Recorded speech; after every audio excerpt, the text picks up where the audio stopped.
Okay, so today I'm going to show you how to make a strawberry cheesecake.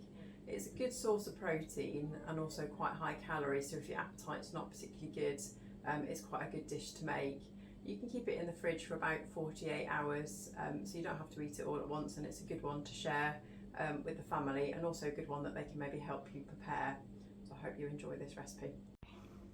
Okay, so the ingredients we've got for our strawberry cheesecake is I've got some butter that I've pre-weighed out, so it's 75 grams of butter. I've got 150 grams of digestive biscuits, a punnet of strawberries. You'll notice I've got them in a jam jar. That's a really good way of actually keeping your strawberries fresher for longer if you cut the supply of oxygen to them. So if you're not going to use them straight away, wash them, dry them, and then pop them in a jam jar in the fridge, and they'll keep a lot longer. Then I've got my full fat soft cheese, so if your appetite's not great, make sure you're going for the full fat version rather than the lower fat options that they do. Some double cream and some sugar that we're going to use to make this. Okay, so the first thing we're going to do is we're going to use 2 bags. So I've got a bag inside a bag just to give it a bit more strength, and then I'm going to pop my digestive biscuits inside. If you've got any children around, they're always happy to help with this, but just make sure they don't get overzealous with their tapping with the rolling pin and you end up with exploding biscuits around your kitchen. So pop that on a chopping board, and then you're just going to tap those to break the biscuits into crumbs. So when you think you might have broken off enough, just double check. So I've got some really big chunks of biscuit still in there. So just try and get the air out of the bag just so it's less likely to split, and carry on tapping. I'm happy with that now. One thing just to bear in mind, if you have got a particular metallic taste in your mouth, you might want to go for a ceramic dish rather than, I'm using a cake tin to put my cheesecake into, but use a ceramic dish so that you're not getting any sort of metal taste from the metal dish if you've got a metallic-y taste in your mouth. So the next thing we're going to do is actually we're going to melt our butter in our saucepan and then add our biscuit crumbs to that. So say I've got 75 grams of butter that I'm going to just melt on the hob. Okay, so I've added my butter to my saucepan, so we're just going to melt the butter. So it shouldn't take too long to do this.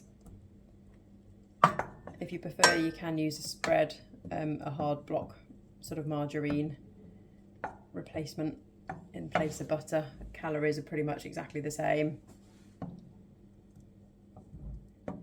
Just keep giving it a stir just to make sure your butter doesn't burn to the bottom of the pan. With regards to the fruit, I'm using strawberries in this cheesecake, but you can vary it depending on what's in season, and you can use frozen fruit as long as you let it defrost fully first. So you can just vary it. Just bear in mind, if you have got a particularly sore mouth, you'll want to avoid any sort of citrus fruits, so things like oranges, anything with lemon in, and also sort of things like pineapple. They can sting your mouth as well if it's sore, so just avoid those and go more for your berry kind of fruit. Or you could use tinned peaches, that would be quite nice in it as well, or tinned pears. So just vary it depending on what fruits you like, what's in season at that time, and how you're feeling. So my butter's very nearly there. So as soon as your butter's melted, that's all you're wanting. You're not trying to cook the butter in any way, so you can turn your heat off. And then I'm just going to add in my biscuit crumbs, so just being careful that you don't pour that all over your cooker top. So pop your biscuit crumbs into the pan and give that a stir around just to coat your biscuit crumbs nicely in the butter.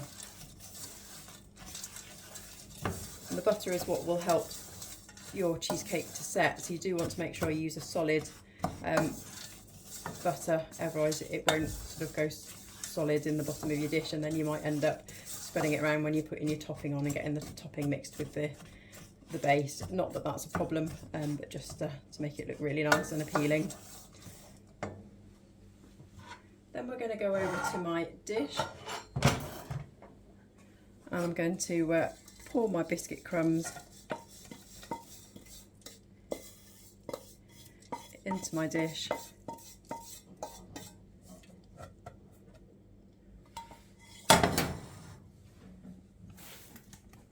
And then I'm just going to push those down so we've got a nice flat surface to spread our topping onto, and to help it set as well.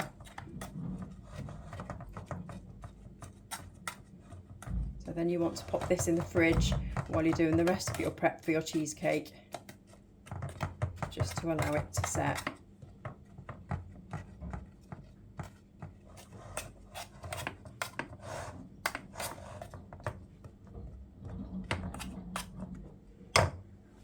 So we'll pop that in the fridge now. Okay, so with 1/2 of your strawberries, you want to chop them quite finely because this is going to go into your cheesecake mixture, and then the other strawberries you're going to use to decorate the top of your cheesecake. So I'm just going to chop them into small pieces, and these are, say, going to be mixed into your cheesecake dish. Just chopping them in half.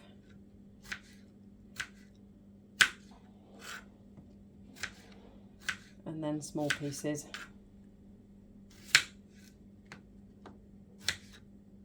A bit like diced carrot sort of size.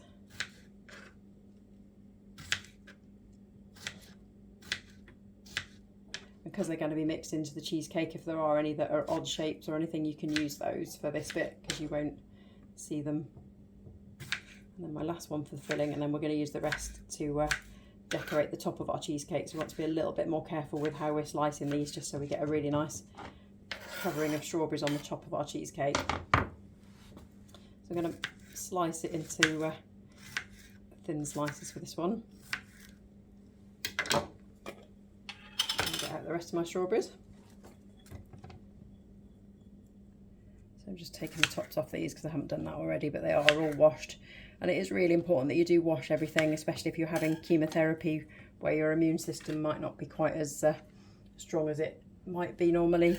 So you do want to make sure you're being really careful sort of food hygiene wise, and making sure you're washing everything really well.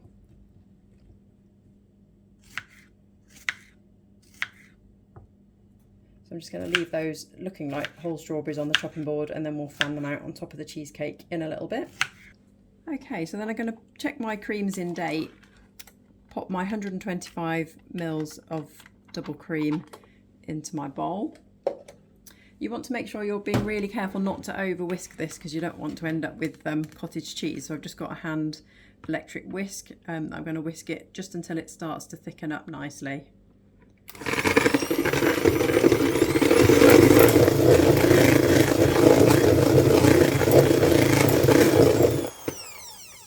Okay, so as soon as it's starting to thicken, we're going to stop there because we don't want to make our cottage cheese. So just scrape off any cream that you've got stuck to your blades, just to make sure you're not wasting any. And then we'll want to be really careful when we're adding in the rest of the ingredients that we're not knocking out the air that we've just spent that time whisking in. So I'm now going to add my sugar. So I've just weighed out 50 grams of caster sugar. So that's the really fine sugar, because we don't want big chunks of that in there. And you use a figure of 8 motion to sort of stir your sugar in, just so you're keeping that air into your mix. Then what you want to add in is your cream cheese. So it's 200 grams of cream cheese.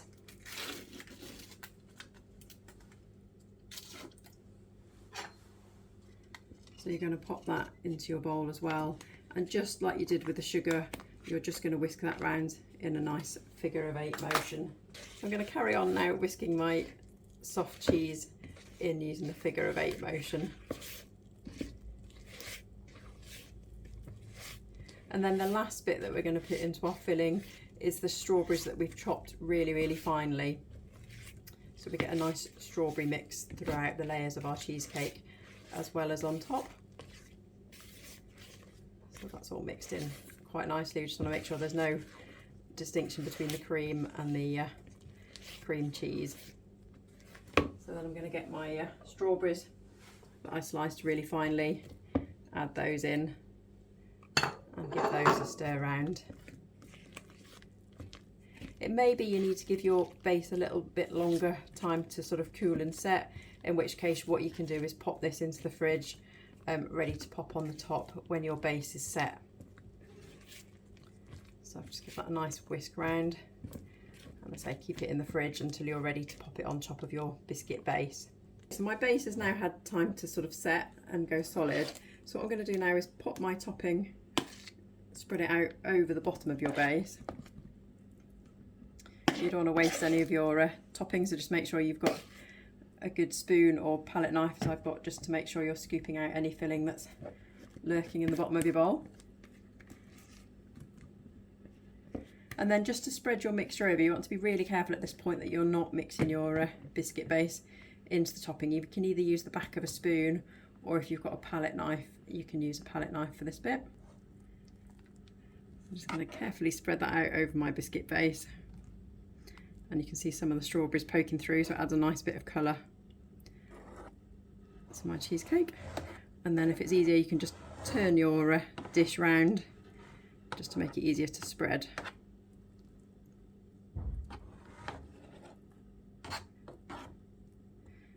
So just make sure you've got roughly a flat surface on your cheesecake base. And then once you've put the strawberries on top, if you pop it in the fridge just to fully sort of set and chill before you serve it. Then if you remember, I chopped some of the strawberries really finely, and what we can do is just arrange those nicely on the top of our cheesecake. Just try and space them out relatively evenly going around, and you can cover the whole of the top of the cheesecake in the strawberries if you've got enough, or you can just come up with a nice pattern to pop round. And there's your strawberry cheesecake.